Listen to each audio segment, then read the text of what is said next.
Graça e paz do Senhor Jesus. Uma boa noite a todos vocês, quem está em casa também, que o Senhor possa derramar a sua graça sobre a sua vida.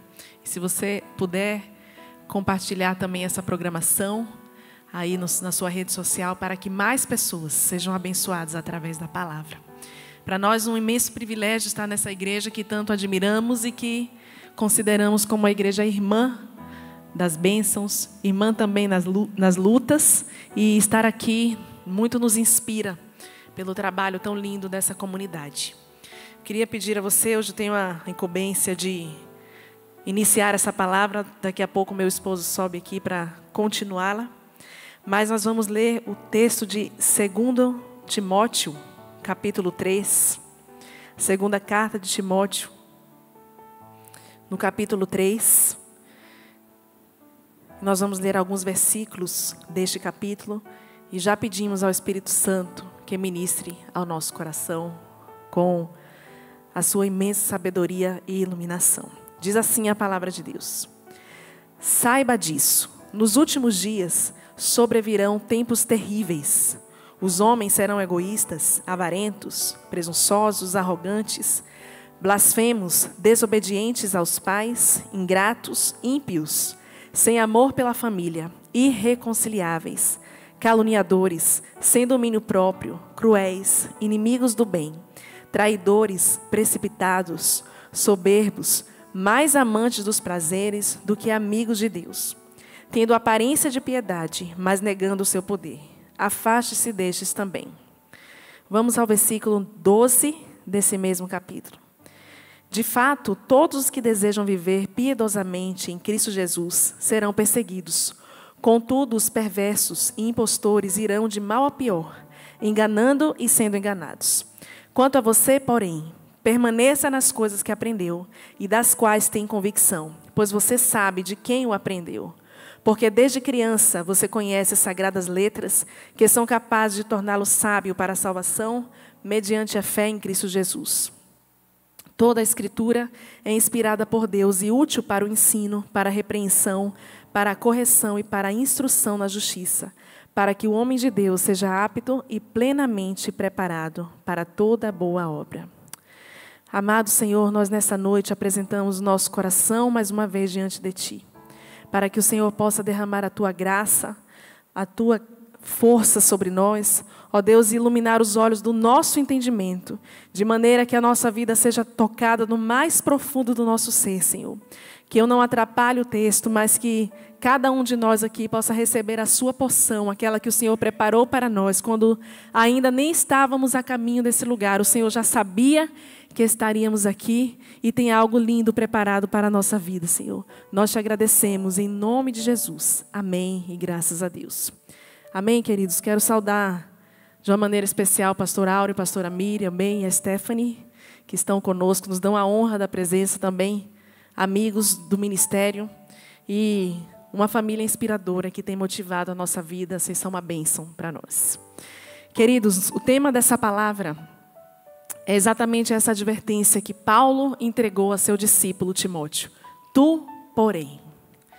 E essa é uma palavra que o Senhor confiou ao meu coração já no início desse ano, quando nós, diante de um novo ano, diante dos novos desafios, nós sempre levamos a Deus os nossos temores, as nossas angústias, porque nós vivemos numa instituição, a igreja, que a igreja do Senhor Jesus, ela é vitoriosa, ano após ano, por causa de pessoas que escolheram se gastar e se desgastar por amor ao reino de Deus.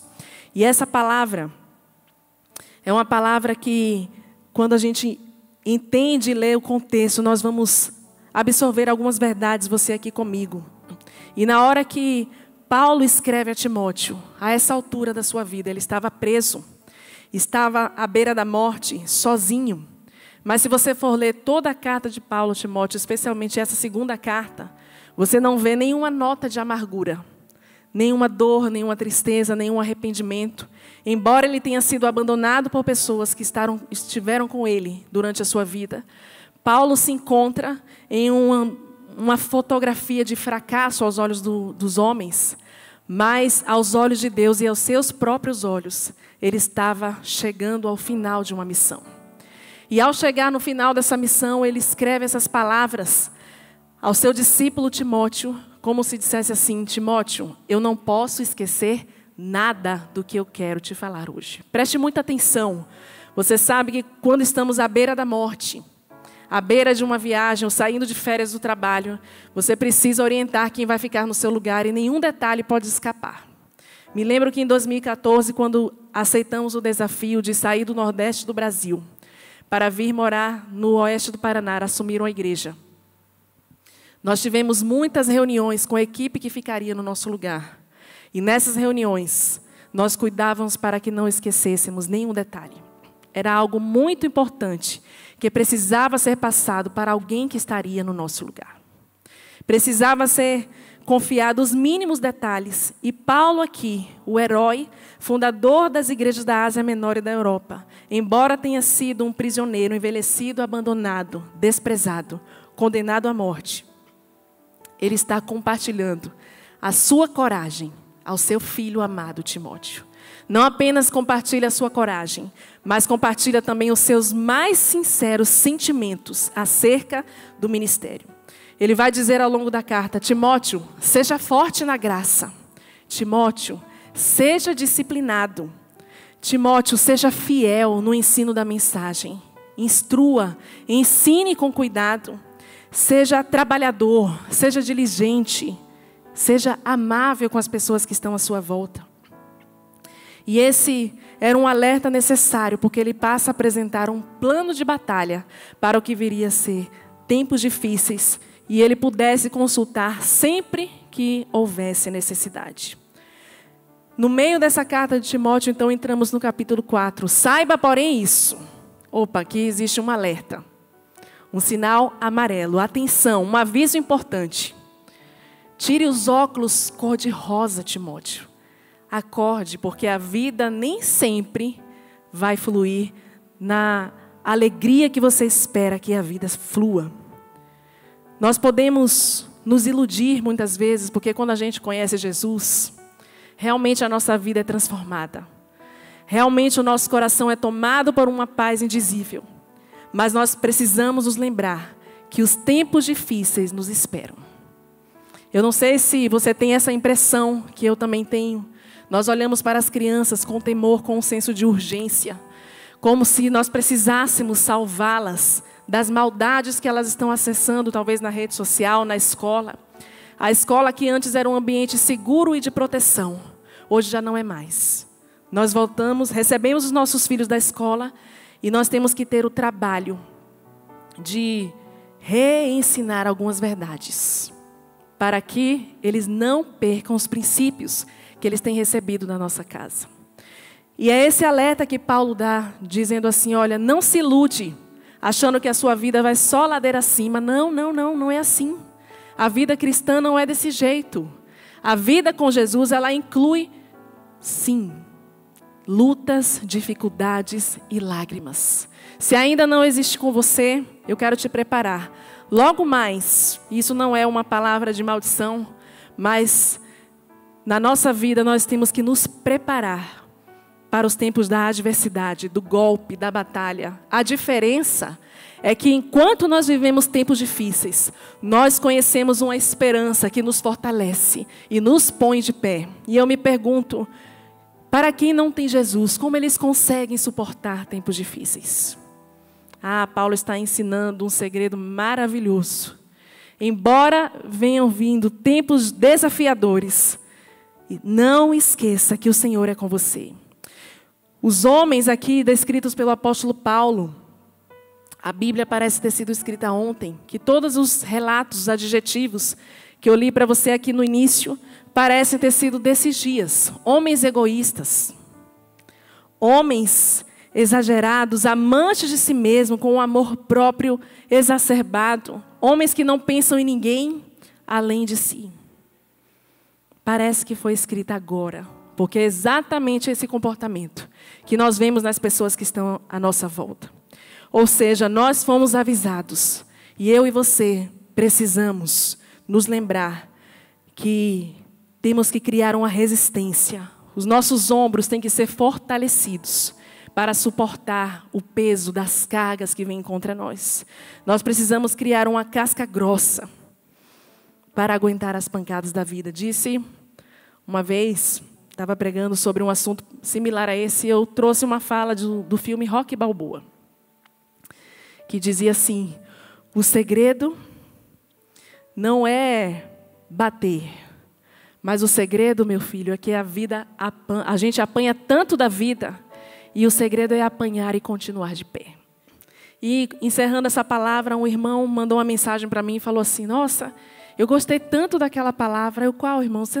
Você pode escrever para mim de novo? E eu achando que ele estava perguntando algo da Bíblia, ou algo do texto sagrado que eu havia comentado, aquela parte do Rocky Balboa. Eu, sim, querido, é isso mesmo. Então, vou falar de novo para você não esquecer. O segredo é a gente apanhar e continuar de pé. Porque a vida é assim. Nós estamos aqui para sermos traídos, caluniados, para sermos passados para trás, para sermos agredidos. E o escritor de Hebreus vai dizer assim: eu não temerei o que me pode fazer o homem se o Senhor é comigo. O que pode fazer o homem contra mim? E a vontade que dá é perguntar para o escritor de Hebreus: como assim, o que o homem pode fazer? O homem pode fazer todo o mal contra nós. Exatamente, nós sabemos disso. Mas o segredo é que nós temos um Deus que está conosco, e o homem tem uma coisa que ele não pode fazer contra nós. Ele não pode nos separar do amor de Deus. Nós permanecemos firmes com Ele. E nosso querido Timóteo recebe essa advertência. E Paulo dá a pérola do texto: tu, porém. Eu quero contar para você a história da Santa Teresa de Ávila, uma mulher de Deus que amava o Senhor Jesus e que tinha uma intimidade com Deus que eu almejo ter na minha vida. E conta essa história que Santa Teresa de Ávila estava indo montada num burro de um convento a outro. E no meio do caminho, o burro quis derrubá-la em uma poça de lama. E ela, além de se sujar, ainda machucou a perna. E ela falou ao Senhor assim, esbravejando contra os céus. Ela disse: Senhor, que bela hora para acontecer isso. Por que o Senhor deixou isso acontecer? E uma voz do céu respondeu: é assim que trato os meus amigos. Ao que ela imediatamente retrucou e disse: se é assim que tratas os vossos amigos, não me admira que tenhas tão poucos. Uau! Você está disposto a amar um Deus que você não conhece? Amar um Deus que talvez vai frustrar as suas expectativas, no sentido do triunfo, no sentido de viver vitoriosamente o tempo inteiro. Não é assim que funciona. No entanto, nós somos o povo do tu, porém. E essa é a mensagem para uma igreja que precisa permanecer e prevalecer. Costumo dizer algo que meu pai sempre diz: a vida é uma roda gigante. Tem horas que a gente está lá em cima, mas tem hora que a gente está lá embaixo. Só que a impressão que eu tenho é que a roda gigante quebrou e tem um monte de gente lá em cima e eu estou aqui embaixo por muito e muito tempo. As coisas não estão dando muito certo. E a gente vai orar e falar: Senhor, essa roda não vai andar? O que está acontecendo? Por que para mim é tudo mais complicado? Por que tudo para mim é mais difícil? E é aqui que está o segredo, meus queridos. Nós somos as pessoas que decidiram experimentar a aventura da fé. Essa história do tu, porém, serve para tudo. Para que a gente se lembre que as pessoas aí fora vão viver de qualquer jeito. Tu, porém, vais viver de um modo intenso. O amor de muitos vai esfriar. O seu, porém, vai permanecer. Essa geração vai ser entregue às baladas, às situações de diversão momentânea, mas você, porém, vai buscar algo que fica até o final. Essa geração não vai se entregar ao Senhor intensamente. Tu, porém, você vai ser entregue intensamente ao Senhor. Essa geração não gosta de servir. Mas nós somos o tu, porém. Tu, porém. Você vai amar servir o reino de Deus. Quando tudo for difícil, quando o pessoal estiver com preguiça, quando as pessoas quiserem abandonar a fé, nós somos o povo do tu, porém, andando contra a correnteza, acreditando numa igreja que permanece de pé, que é exatamente o contrário do que o mundo espera ver em nós. Você sabe que muitas vezes o mundo olha para a igreja como uma instituição falida, atrasada, arcaica, mas não nós. Talvez o inimigo olhe para mim e para você e fala, esse daí nunca será nada. Nunca serão. Era a fala do Capitão Nascimento no filme Tropa de Elite. Para aqueles que queriam fazer parte da tropa de elite. E às vezes o inimigo faz isso com a gente. Nunca serão. O que você está aqui tentando, insistindo? O que essa igreja ainda quer fazer de novo? Nunca vão sair do lugar. Eles estão falando da igreja errada.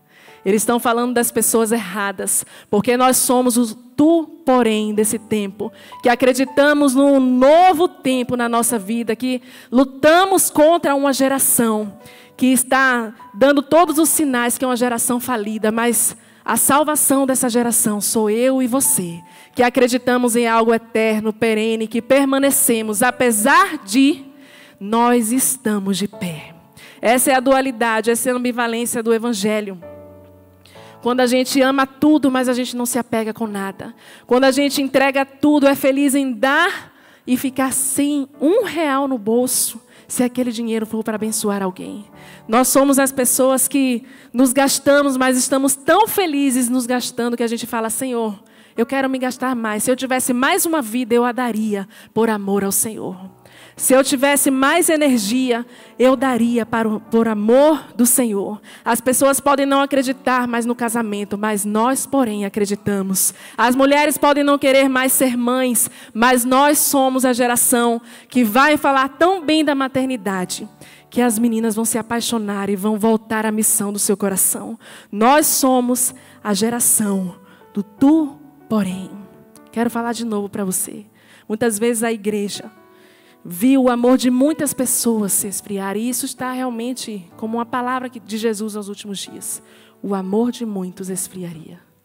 Mas faça um compromisso com Deus nessa noite. O meu não, Senhor. O meu vai aumentar mais e mais. Intensamente. Eu vou te amar amanhã mais do que eu te amo hoje. Porque hoje eu te amo mais do que eu te amei ontem.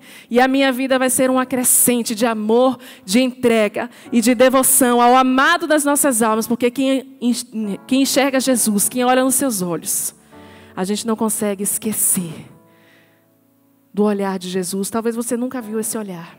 Mas quando você estiver diante dele, lá na eternidade, você vai poder dizer para ele, Senhor, eu conheço esse olhar de algum lugar. Nós estamos caminhando com Cristo. E nós não vamos desistir. Amém? Diga para quem está do seu lado, tu, porém.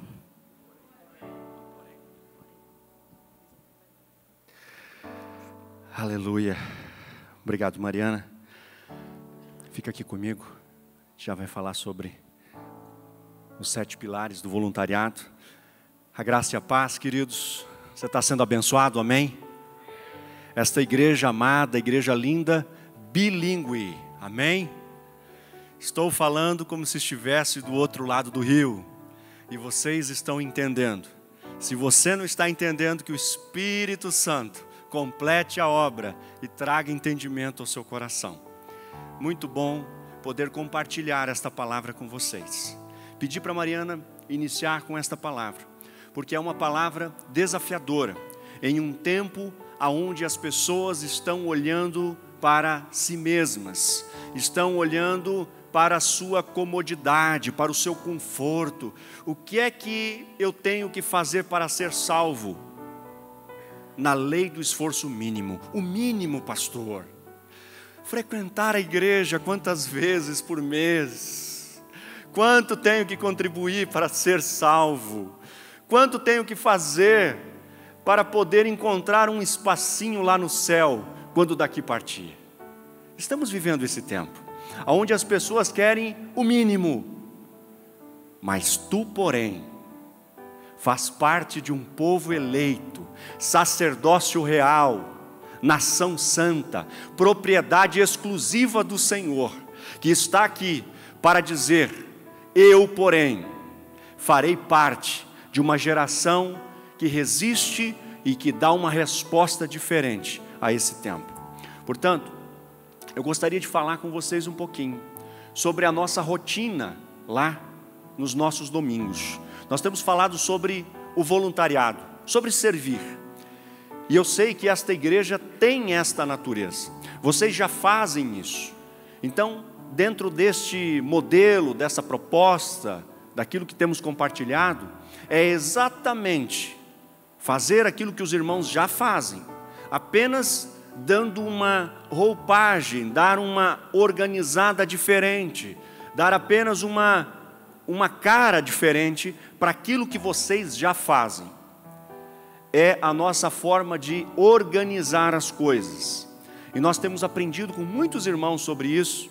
Deus mandou uma pessoa recentemente para estar conosco, que veio lá da outra América, nos ajudou muito, tem nos dado materiais, tem usado pessoas para que nós pudéssemos ir formalizando ou formatando esse trabalho, junto com os pastores, no tempo que tenho com o pastor Alcírio, pastora Marise, com o pastor Auri e tantos outros pastores. Nós vamos conversando e às vezes algumas coisas vão sendo maturadas, sendo ajustadas.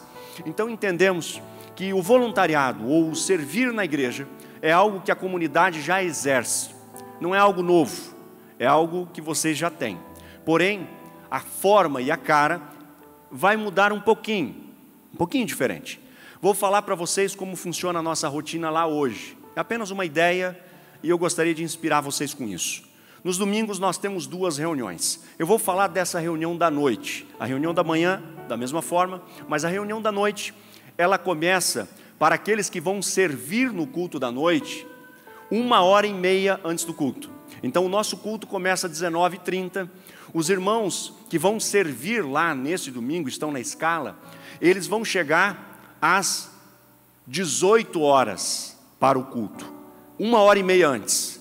Então ali quem chega? O pessoal da oração, você que gosta de interceder, você que gosta de clamar para que Deus salve pessoas, que o culto seja uma bênção, que o louvor flua, que não tenha nenhum problema técnico, você vem para esta equipe da oração. Então você chega naquele dia que você está na escala, que você vai servir, você chega 1h30 antes. Então vamos considerar que será na sala ao lado. Você vai ali e junta ali 4, 5, 6 irmãos, e eles começam a orar pelo pastor. Ele já tem a escala do culto, ele já sabe o que vai acontecer no culto, a base do culto, e começam a clamar, orar por todos os detalhes, para que as pessoas que foram conectadas através das redes sociais, as pessoas que foram convidadas no trabalho, os familiares, que o Espírito Santo possa trazê-los para o culto. Estão ali orando. Daqui a pouco o pessoal do louvor, que já chegou 1h30 antes, já passou o som, esse pessoal vai lá para essa sala de oração também. O pessoal da mídia checou todas as coisas, vai lá para a sala de oração. O pessoal da recepção vai para a sala da oração. O pessoal que está lá fora ajudando depois no estacionamento, também já chegaram antes, checaram todas as coisas, vão para a oração. E assim o pessoal do Ministério Infantil vai lá para a oração. E daqui a pouco aquela sala tem 40, 50 pessoas orando de forma fervorosa, para que Deus se manifeste, que o Espírito Santo fale e que a noite seja extraordinária. Você está entendendo? Amém? Vai ser diferente ou não vai? O que é que vocês acham de um culto assim? Que já começou 1h30 antes. A gente presta um culto antes a Deus. O culto começa muito tempo antes. E aí tem o tal do Ministério do Café. Ministério do Café. Esse ministério é uma bênção. São aquelas irmãs e irmãos que têm uma habilidade sobrenatural em fazer coisas gostosas. E uma vez por mês aquela equipe, ela vai preparar aqui na cozinha ao lado aqueles canapés, sabe como é? Aqueles sanduíches gostosos, vai preparar um pãozinho natural, vai preparar um bolinho gostoso, um chá, um suco, um café, e vão preparar uma mesa decorada com algumas frutas. Aquele café assim de hotel, sabe como é que é? Irmãos, essa história do café é tão maravilhosa. Um dia um irmão disse para mim: pastor, eu nunca fui num hotel, nunca tive a oportunidade de me hospedar, mas agora eu sei como é o café. Café com frutas, com uma mesa decorada, simples. Mas aquilo inspira, irmãos. E depois dessa experiência do café, eu tenho visto na casa dos irmãos a mesa arrumada, decorada, preparada. Sabe como é? Aquele jogo americano, aquela coisa bem organizada. Irmãos, como é legal isso. Como é legal. E aí aquele pessoal está em oração, lembram? Está todo mundo orando. Deus, salva pessoas hoje, usa o louvor, usa os irmãos da mídia, do som, que nada atrapalhe, que o inimigo seja, em nome de Jesus, envergonhado. E aí aquele povo está entusiasmado, orando, chorando, clamando a Deus. A presença do Espírito Santo é palpável naquele lugar. Aí, naquele momento, então, tem um líder da noite, normalmente um dos líderes de ministério, e ele vai dizer, amém, amém, aleluia, é difícil parar esse momento, mas vamos parar agora, por favor, amém, amém, amém, amém. Aí o pessoal vai parando, para todo mundo, diz, agora nós vamos orar uns pelos outros, ora pelo pessoal da mídia, ora pelo pessoal, a gente mistura todo mundo lá, ora uns pelos outros, amém. Aí ele dá uma palavra, diz assim, vocês sabem qual é a nossa visão? Qual é a nossa visão? Amar a Deus, servir a todos, conectar as pessoas a Jesus. Amém, aleluia, todo mundo tem que saber isso. Para que existimos? Por que fazemos o que fazemos? E aí naquele instante então, ele dá uma palavra dizendo, agora nós vamos dar o nosso grito de guerra. Eu vou ensaiar com vocês agora. Como é que é o nosso grito de guerra? O grito de guerra é assim, nós vamos contar até 3 e nós vamos gritar, para cima El Shaddai. Amém? Todo mundo junto, concentração, o jogo vai começar, todo mundo inspirado, todo mundo motivado, vai ser um jogo vitorioso em nome de Jesus. Então vamos lá gente, 1, 2, 3 e pra cima El Shaddai, aleluia, e a gente aplaude, glória a Deus. Só que eu acho que foi em português, né, pastor Alcírio? Como é que é em espanhol? Por favor, faça aqui, pastor. Pastor, vem cá, pastor, faça aí, porque... Vai lá. Arriba El Shaddai. Amém, vamos ponernos parados. 1, 2, 3. Arriba El Shaddai.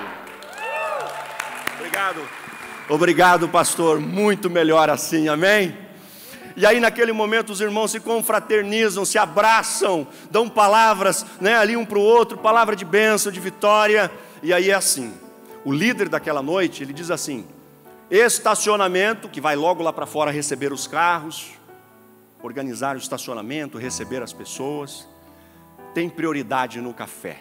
Pessoal da recepção, normalmente são 4 casais, 6 casais, depende, de manhã 4, à noite 6, tem prioridade no café, e aí eles podem servir primeiro. E aí naquele momento então aqueles 40, 50, às vezes 60 irmãos começam a pegar, cada um pega o seu lanche, vão se abraçando, conversando, tem aquele momento gostoso de comunhão com os irmãos. E a gente sempre está ali com a expectativa de que ao final da reunião, pessoas serão conectadas a Jesus, amém? Pessoas serão curadas, serão libertas, coisas sobrenaturais vão acontecer. Há uma expectativa santa. E às vezes acontece de, raramente, uma noite ninguém aceitar Cristo naquela noite. Nenhuma pessoa aceitou a Cristo. Irmãos, aquilo dá assim, sabe, jogo empatado, sabe como é? Oxa vida, mas que coisa. Temos que orar mais, temos que convidar mais, temos que melhorar um pouco mais. Alguma coisa está acontecendo, nós temos que ir para cima. Semana que vem nós temos que virar esse jogo. E a gente ora mais. E a gente convida mais, e os visitantes chegam, e pessoas são conectadas a Jesus, pessoas se rendem a Jesus. Você está entendendo, irmãos? Então, este momento de 1h30 antes, você pode vir 2 vezes por mês, no máximo. O ideal é que seja 1 vez por mês. Você entra na escala de algum destes ministérios de serviço, para que aconteça aquela celebração antes do culto, e que durante o culto seja uma consequência daquilo que nós já conquistamos no mundo espiritual. Nós geramos isso em oração, em palavras proféticas, em palavras de fé, e nós vamos colher isso em nome de Jesus. Então o culto é assertivo, entende? Nós não perdemos um segundo. O pessoal do louvor, a gente já tem o cronograma do culto, tudo o que está acontecendo nos mínimos detalhes. O irmão do louvor desceu um pouco, o pastor já está entrando aqui, e já cada segundo é importante. Cada segundo é importante. Não podemos perder a atenção. Por que é que os voluntários usam normalmente uma blusa preta? Agora a gente simpatiza pela cor? Não é isso. O que acontece é o fato de que alguém que está vestido de uma cor escura passa desapercebido. Se alguém tiver que passar por aquela lateral, ele passa com uma roupa escura e quase ninguém percebe. É o efeito dos cabos aqui, os cabos escuros passam desapercebidos, cabos claros são bem visíveis. Entende? Então, se alguma coisa tem que ser mexida na hora, a pessoa está com uma roupa discreta. Por isso que quem está no louvor, quem está servindo, não deve usar roupa colorida, não deve chamar atenção. Sabe por quê? Porque a atenção está no foco de alcançar pessoas e não distrair as pessoas. É por isso que nós usamos um cenário todo preparado para manter o foco. Hoje, as pessoas conseguem manter a atenção, em média, 27 minutos. Depois elas se distraem. Elas estão treinadas no celular, ficar o tempo todo trocando o pensamento e a atenção. Então nós temos que manter a atenção. Os louvores, por que a gente vai baixando um pouco o ritmo hoje das músicas? Por quê? Porque as pessoas estão aceleradas. Não que não possa cantar alabanças de muita alegria, de marcha, isso é bom. Mas tem um momento que a gente tem que dar uma desacelerada para a pessoa poder receber a palavra e compreender a mensagem, o Espírito Santo revelar Jesus para as pessoas. Entende? Então nós estamos nesse processo. E tudo o que fazemos, todos os ministérios, eles têm como objetivo conectar pessoas a Jesus. Não importa, o pessoal está lá na mídia agora. Eles estão junto comigo aqui.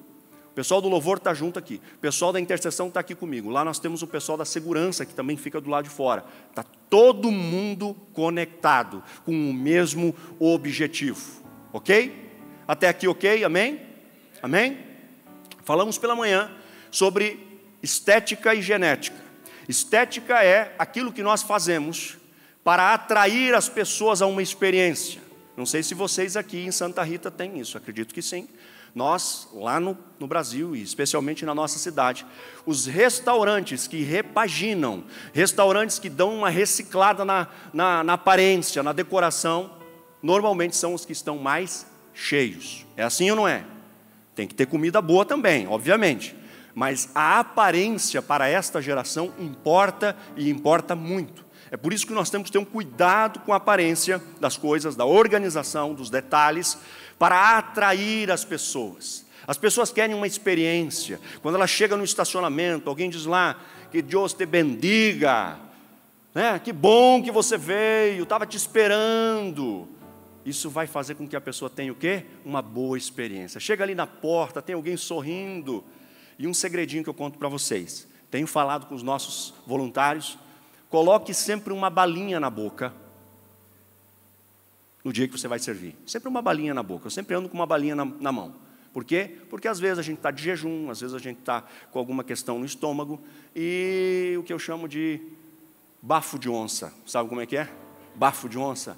Derruba, mas não é na unção, é no bafo, né? Então é terrível. Nós devemos sempre ter uma balinha, você vai orar com alguém, uma balinha na boca, faz muito bem, né? Esteja perfumado, esteja alinhado, para que você possa representar o Cristo, né, que é o seu Senhor. Nós temos que ter esse entendimento. Então agora, nós queremos repassar os 7 pilares que falamos pela manhã de forma bem prática. Eu vou inverter, eu vou começar com o primeiro, passo para a pastora, para que ela dê sequência. O primeiro pilar do voluntariado, uma forma de organizar isso que fazemos aqui internamente na igreja, é o pilar da cultura do nosso. Nós temos que entender que esse lugar não pertence à família Robos, ou a que família poderíamos dizer? Uma outra família, ou a liderança, ou qualquer outra pessoa que você conhece que pertence a essa igreja. Este lugar pertence a todo aquele que é membro, que faz parte dessa família. Todo o que se achegou aqui e agora se integrou aos ministérios, é seu esse lugar. Esse lugar é seu, portanto, zelar, cuidar, falar bem desse lugar, é sua responsabilidade. Recentemente estávamos num mutirão lá, num dia de sol, cortando grama, fazendo a poda das árvores com alguns irmãos, e um irmão estava no sol, por volta das 11 da manhã, todo suado, acho que não tinha passado protetor, estava queimado assim, no sol. E eu disse, irmão, para descansar um pouco, o irmão está trabalhando demais. Ele disse, parar, pastor? Eu não posso parar. Eu falei, mas pode parar já, o irmão trabalhou bastante. Ele disse, não, pastor, isso aqui é meu, isso é nosso, eu tenho que concluir a tarefa, porque esse lugar tem que ficar bonito, porque é a nossa casa, é a nossa igreja. Nós temos que ter alegria de falar bem e honrar a nossa casa. Então a cultura do nosso é esse pensamento de que tudo que tem aqui eu faço parte. Talvez você chegou aqui nos últimos meses. Quem está aqui nos últimos 6 meses? Chegou aqui para essa comunidade, nos últimos 6 meses? Alguém? Nesse último ano, alguém chegou à igreja? Lá. Nesse ano? Quem mais? Lá mais alguém que chegou? Então, como é bom chegar num lugar, não é? Uma poltrona assim acolchoada, um lugar com ar-condicionado, com tudo isso aqui preparado. Irmãos, vocês sabem que esta é, certamente, uma das igrejas mais lindas e equipadas de todo o Paraguai. É ou não é? Com toda a certeza, pode ter certeza. No Brasil, raríssimas comunidades têm uma estrutura como os irmãos têm aqui. Raríssima. E o melhor, irmãos preciosíssimos. Como um irmão que eu acredito que está me assistindo agora, que é o irmão Odair, que tivemos com ele ontem pela manhã. Que gente preciosa que tem nessa igreja. O valor, o tesouro mais inestimável são as pessoas. Então você que está chegando aqui agora, você está ganhando uma família, está ganhando uma estrutura, está ganhando um projeto de família, de vida a longo prazo. Isso aqui é teu, valoriza, fale bem, faça parte, se envolva. Isso é nosso, eu pertenço a essa casa. Entende como é? Isso é maravilhoso. Segundo pilar, a pessoa certa no lugar certo. Como o pastor Adailton falou, a importância da gente entender o nosso espaço e saber que toda obra, grave bem isso, toda obra realizada na igreja é uma obra espiritual. Nós falamos aqui das irmãs do café e muitas vezes a gente até falava lá no início, olha, nosso ministério, o culto começa no estacionamento, na hora que a pessoa está chegando na igreja para estacionar o carro. E aí o Senhor falou no meu coração, não, o culto começa com as irmãs do café, porque são elas que deixam esse povo alimentado e feliz para fazer a obra de Deus. Porque eles podem pensar assim, mas eu saí cedo da minha casa para comer uma bolacha seca, um café sem graça. Não, elas têm que estar muito motivadas e conscientes de que são elas que fazem a roda girar. Mas para estar no café, você precisa saber fazer um bolo bom, um suco, organizar uma mesa. E tem irmãs que têm muito talento para isso, não é verdade? Que ela olha assim e ela deixa o negócio com pouca coisa, muito capricho. Ela chama a atenção. Agora, se a pastora Mariana vai inventar de fazer um bolo, a minha filha mesmo, quando eu me aproximo da cozinha, ela vai fazer sobremesa, aí eu vou, ela pode sair daí, pode deixar que eu faço. Porque Deus me deu alguns talentos, mas o da cozinha Ele não deu. E eu já aprendi isso, já entendi, então eu saio caçando as irmãs que têm um dom sobrenatural diante de um forno, de uma panela, de um fogão, e elas fazem milagre que deixam a gente muito inspirados. Então, você sabe fazer bolo, você sabe decorar uma mesa, você gosta de mexer com cabo, você gosta de receber as pessoas, com as crianças. Seja qual for o dom que Deus te deu, é com esse dom que você será usado por Deus. Quero fechar essa parte, só lembrando do nosso irmão Cris, que é um menino muito abençoado, tímido. Ele tem algumas dificuldades emocionais, de transtornos mesmo, que ele toma alguns medicamentos, mas é um menino muito talentoso para fazer as coisas que Deus deu a ele que fizesse. E ele é capaz de, em 30 minutos, fazer uma arte para postar no Instagram, para colocar no telão, que você olha e fala, como esse menino teve essa ideia? Eu sou abençoada só de olhar aquilo que ele faz. Então, Deus deu um talento ao menino que talvez uma igreja convencional não teria tanto espaço, porque ele não fala em público, mas em silêncio. Só ele e Deus. Ele é tremendamente usado, porque ele se torna a pessoa certa, no lugar certo. Nós temos, terceiro pilar, é a cultura da graça. Eu costumo dizer que é o guarda-chuva da graça. Como é bom ter um guarda-chuva da graça. Tempos atrás tivemos uma demanda entre a liderança dos ministérios, e eu percebi que uma parte dos líderes estava um pouco sem paciência com uma determinada pessoa. E naquele momento eu disse, bom, então hoje nós, ao contrário do que deveríamos fazer, vamos iniciar um julgamento aqui nessa sala. E eu disse, mesmo não sendo autorizado a fazê-lo, eu vou propor para vocês. Vamos pegar pontos positivos, o irmão não estava presente, o casal não estava presente naquele dia. Eu disse, vamos pegar os pontos positivos daquele irmão que vocês estão com algumas dificuldades. Tem pontos positivos? Tem. Quais são? E um irmão falou, o outro irmão falou, todo mundo foi falando. Vários pontos positivos. Eu disse, agora vamos falar os pontos negativos. Aí falaram, eu falei, o que é que nós temos mais? Pontos positivos ou pontos negativos? Só que antes de decidir, eu quero perguntar se eu falasse sobre a vida de qualquer um, inclusive a minha. Nós usaríamos o martelo da justiça ou o guarda-chuva da graça? No dia que Jesus olhou para mim, a graça se manifestou. O que é que os irmãos acham que devemos fazer? Ah, pastor, o guarda-chuva da graça, vamos manifestar o perdão. Será que tem alguém que é justo aqui, que tem a capacidade de dar o destino daquele irmão? E eu vou chamá-lo depois e dizer, irmão, é o seguinte, a reunião foi feita e decidimos em unanimidade que o irmão está fora da nossa comunidade. O que é que os irmãos acham? Não, pastor, jamais, como é que vamos fazer uma coisa dessa? Falei, bom, é mais ou menos isso que nós estamos querendo fazer aqui. Vamos incluí-lo ou vamos mandar embora a família dele? Não, pastor, nós temos que incluir. Eu disse, bom, então agora nós estamos nos parecendo com Jesus, sabe? Eu sei que há casos e há casos, mas nós temos que abrir o guarda-chuva da graça e entender que é por pura misericórdia e não por mérito que nós estamos aqui, é graça de Deus. Seguindo esse pensamento da graça, também nos lembramos do quarto pilar, que é a valorização do indivíduo. As pessoas sempre serão mais importantes que as coisas, que as estruturas, que um microfone, que um cabo de câmera, que uma cadeira, porque às vezes a gente é capaz de brigar com pessoas no serviço por causa de algo que não está do meu agrado. E sempre nós precisamos nos lembrar que o maior patrimônio que uma igreja tem. Pode falar. O dia que o irmão derrubou uma câmera caríssima, lembra? Ah, lembro. A gente poderia mandar o irmão embora ou ficar com prejuízo. Nós ficamos com prejuízo. Você lembra desse dia, bem? Acho que você não estava mais lá. Se poupou de ver essa cena. O microfone que já caiu tantas vezes. Ah, mas aqui no Paraguai não acontece essas coisas, né? Que não. Que bom. Mas caso aconteça, as pessoas sempre serão mais importantes que as coisas. E outra coisa, queridos, às vezes a gente se aborrece tanto com uma pessoa só.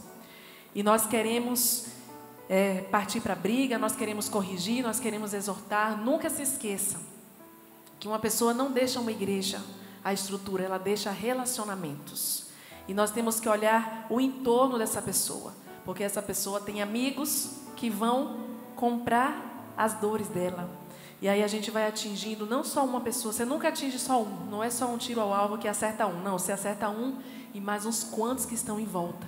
Então, por isso que a gente engole um sapo a mais, não sei se aqui fala essa expressão, engole um sapo, a gente finge que não está vendo, a gente finge demência, a gente faz um papel de trouxa, um dia a mais, um dia a menos, já fez tantos, o que é um a mais, um dia que tudo certo, pela obra, pelo reino, a gente deixa passar, desde que seja dentro dos limites do aceitável, daquilo que a palavra de Deus diz, mas sempre o amor é a nossa resposta. Em quinto lugar, é a responsabilidade. Pelo fato de sermos voluntários, servos, não significa que a gente vai fazer quando quer, na hora que quer, do jeito que quer. Se quer, vai ser assim. Se não quer, vou embora. Não. Se eu me comprometi naquele dia, eu vou ter responsabilidade. Se possível, vou tirar um tempo de oração. Se possível, vou tirar um jejum. Se possível, vou me preparar para aquela função que eu vou fazer, servir na minha comunidade. Então, é uma responsabilidade que eu tenho. Ah, mas chegou uma visita de última hora. Eu não sei você, mas quando tem um trabalho, tem uma audiência com o juiz, tem uma consulta com o médico, como é que você faz? Fala, não vou no médico porque chegou aqui uma visita. Ah, não vou perante o juiz porque chegou alguém ou porque não estou afim. Ah, chegou alguém de última hora, então eu não vou hoje. Não, é o meu compromisso. E se por alguma razão justa, pela manhã a pastora falou 2 razões. Estar no hospital e a outra estar na glória, né? Aí se eu estou no hospital, eu vou encontrar uma pessoa para colocar no meu lugar dentro do grupo, para que não fique o furo naquele dia, porque a responsabilidade é muito importante. Eu falava hoje mais cedo, a ideia é organizar um ambiente para que o visitante venha. E se o visitante chegar, e nós ainda estamos organizando aqui, puxando o cabo para lá, ajeitando o instrumento para cá, passando o som, ensaiando ainda, faltando 10 minutos para começar o culto, sabe o que acontece? O visitante olha e fala, acho que cheguei cedo demais, acho que não estava sendo esperado. Você já foi visitar alguém que ela combinou horário com você, você chega na casa dela, toca a campainha e ela não vem atender? E daí você ouve o aspirador de pó correndo, gente gritando, e aquela movimentação dentro da casa, e fala, meu Jesus, eu acho que eu não devia ter vindo. E daí ela, toda descabelada, abre a porta, fala, só um minuto, só um pouquinho. Fala, não está legal isso aí. Eu acho que não estava me esperando. Né? Aí você entra, ela diz, não, só um minuto, fica aqui um pouquinho. Fala, essa pessoa aí, nossa, acho que eu estou atrapalhando, né? Eu estou sendo um peso hoje aqui, eu não devia ter vindo. Assim é o visitante, quando nós estamos aqui na nossa casa, e as coisas não estão todas preparadas, para que ele possa ser recebido como um convidado de honra para conhecer a Jesus. Nós temos que ter a responsabilidade com cada detalhe quando estamos numa escala do voluntariado. Essa história de faltar na nossa igreja já deu algumas lições para a nossa vida, né? Tem até uma pessoa que está aqui, que eu não vou falar o nome, mas que é o Ângelo, que um belo dia ele resolveu faltar no culto. Eu não sei nem se ele tinha escala nesse dia. E um dia, nesse mesmo dia, meu esposo fez uma menção a ele no culto e ele não estava. Cadê o Ângelo? Aí a esposa dele, super sem graça, Ângelo está em casa. E aí ele olhou para a câmera e falou, Ângelo, nunca mais você falta o culto, você está entendendo? A não ser que você esteja em algum campeonato, tudo bem. Mas acabou. O que aconteceu com o Ângelo? Ângelo ganhou figurinha nos grupos de WhatsApp. Cadê o Ângelo? Então, faltar nunca é um bom negócio. De repente a gente dá essa ideia para o pastor Alcírio, né, pastor? E aí pode ser que colhe. Sexto pilar, ritmo equilibrado.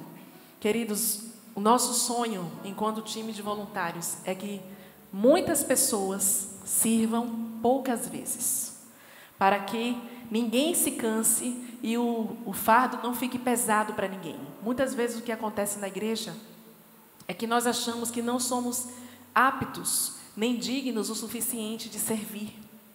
E aí a gente não se coloca à disposição porque acha que você não é qualificado. Mas todos somos qualificados para receber alguém na porta da igreja com um sorriso. Somos ou não? Todos somos qualificados para cuidar das crianças, porque hoje pela manhã nós ouvimos testemunhos de pessoas que têm falado que essa é uma igreja que investe em treinamento.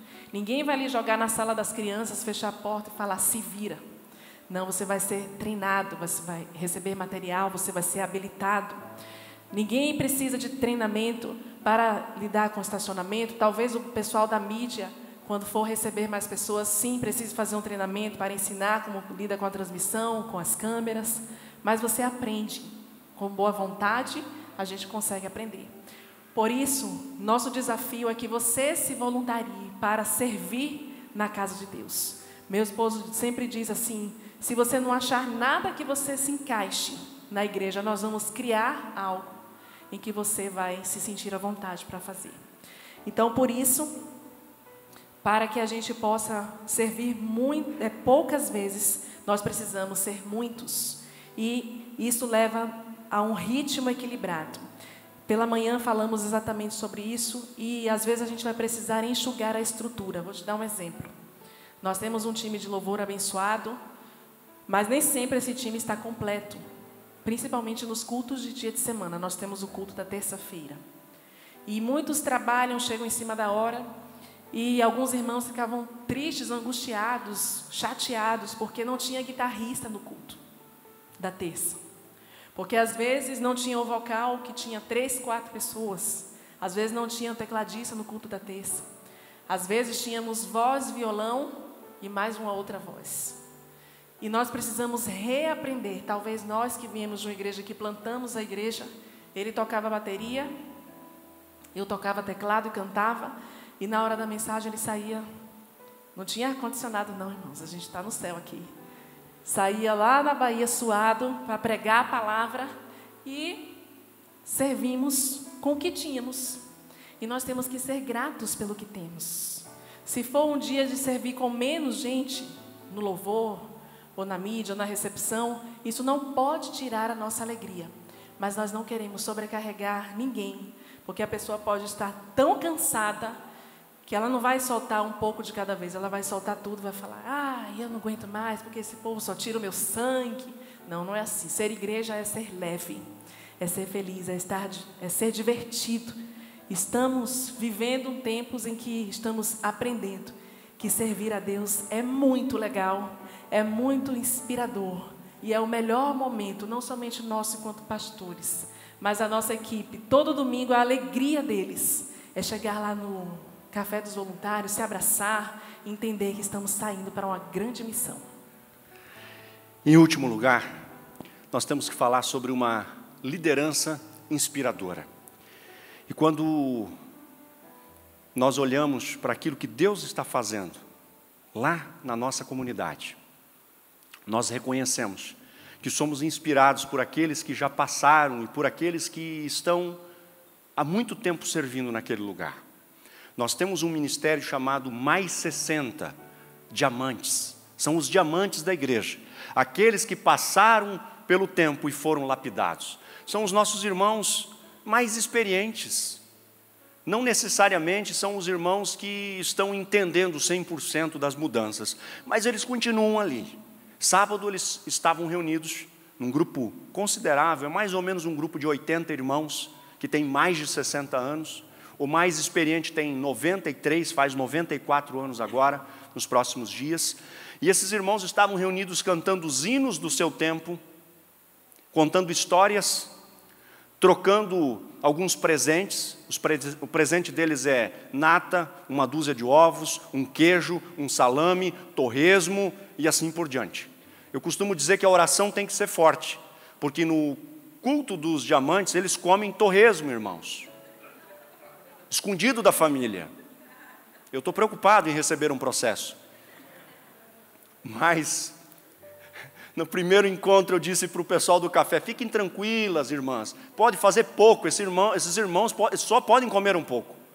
E elas não confiaram em mim, fizeram um monte de comida. Irmãos, era cada velhinho saindo com os pratos assim. O torresmo foi o primeiro que acabou. Eu disse, Jesus, ninguém será ferido aqui. Ninguém será abatido, vai sair todo mundo vivo, em nome de Jesus. Reunião daí, Dedê Emanuel leva irmão para a glória, de tanto torresmo. Mas para melhorar, ontem estavam as enfermeiras da igreja, nós temos médicos, temos enfermeiras na igreja, e aí ontem então estava o time de enfermeiros, aí estava medindo glicose, pressão, o que mais? Estava fazendo o check-up nos diamantes lá, estava dando uma polida neles. E aí eu vi algumas fotos nas redes sociais e estava lá todo mundo passando lá pela fila. Eu disse, vamos orar, irmãos, vamos orar para não ter a interdição do torresmo, nem do salame, nem do queijo, e o café colonial está liberado para os irmãos. É muito legal aquele momento, é uma bênção, eles estão ali, queremos honrá-los, não queremos desprezá-los, queremos valorizá-los a cada instante. Mas para vocês terem uma ideia, hoje nós passamos de 200 voluntários. 200 pessoas servem nos aproximadamente 35 ministérios que a igreja tem. E uma das áreas que tem sido assim muito legais são os projetos sociais. A igreja tem um braço social que é a Prof, e que vocês estão estendendo isso aqui para o Paraguai também. Isso nos alegra tanto, tanto, porque ouvi ontem dos irmãos, e vou repetir a história, eles não estavam aqui. Cadê o Ângelo? Está aqui. Ouvi o relato deles, que aconteceu nesses dias, não foi isso, Vicente, Mateus? Que um garotinho que começou a treinar aqui em cima, disse que gostava do treino, mas que estava com expectativa no lanche. Era o Pancho? Não sei se era outro, mas um desses lanches. Sabe por quê? Porque ele só tinha comido arroz até aquela hora do sábado à tarde. Só arroz. E quando a gente pode levar o Evangelho, como Jesus alimentou as pessoas, como Jesus curou as pessoas, servindo em todas as áreas. Nós manifestamos o Evangelho prático. Lembrem-se de Atos capítulo 2. E contavam com a simpatia de todo o povo. A cidade passa a olhar para El Shaddai de uma forma diferente, porque não é apenas uma comunidade comum, mas é uma comunidade extraordinária, que passa a enxergar o ser humano de uma forma completa em todas as suas necessidades. Lembrando que a maior necessidade do ser humano é reconhecer Jesus como Senhor e Salvador da sua vida. Fico tão feliz e tão empolgado com aquilo que Deus já está fazendo no meio dos irmãos. Quantos alunos inscritos na prova? Cadê o Mateus? Cadê o Vicente? Mais ou menos. 87. 77. Acertei? 77. Na sua maioria crianças? Adultos na maioria? Bom. 20 crianças e o restante jovens adultos, ok? Temos aproximadamente 45 dias de projeto.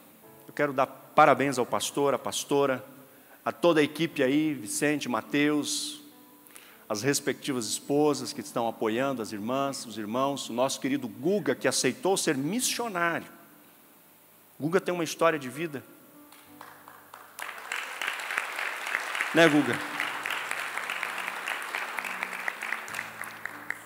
E vocês, irmãos, eu não sei qual é o limite de vocês. Em pouco tempo, acredito que vocês vão estar indo lá para até nos ajudar em algumas áreas, falando, olha, lá está funcionando assim, olha, lá nós estamos tendo mais resultado desse jeito, nós vamos aprender. E já estamos aprendendo algumas coisas com os irmãos nessa área aqui. Eu tenho toda a certeza.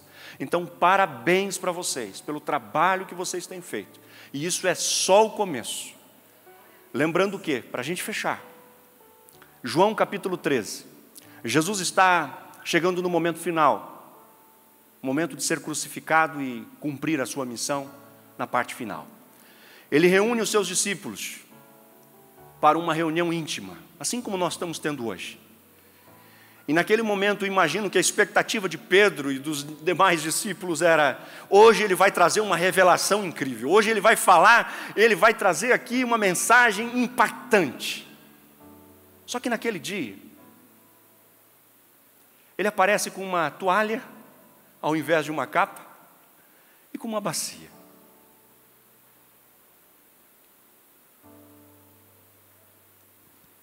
Se coloca de joelhos